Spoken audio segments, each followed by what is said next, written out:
Yesu ashimwe bene data dufatanyije umurimo w'Imana.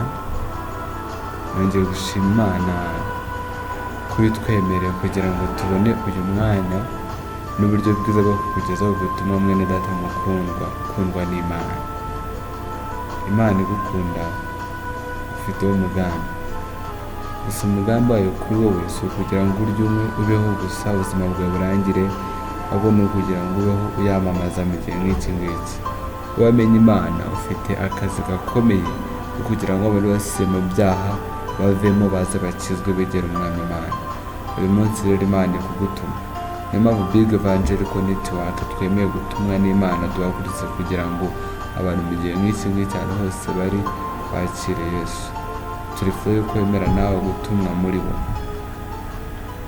Muzadukurikira kuri social media zacu za Evangelical Network, YouTube, TikTok, Instagram, Twitter n'izindi ziza, ariko turi gukora n'ibiterane bifatika. Mbere yuko tubikora rero turimo turashyira ibintu ku murongo, turi kwifashisha abantu bari mu campus atandukanye ya Université y'u Rwanda. Twifuza rero yuko namwe mwamwiteguye.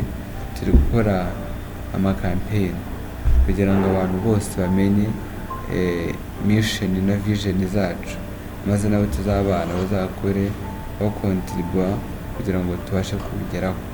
Icyama nawe ukaba uri mu biteguye kugira ngo ibyo bintu bizagerweho mu gihe cyawe, kandi Imana izagukoresha nuyemera kuri kwemerana n'Imana, uzabona ubwiza bwayo.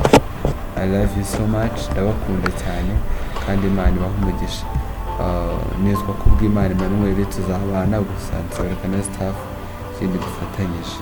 Be blessed, I love you, kandi mukomeze mube motivated mu kwamamaza Imana.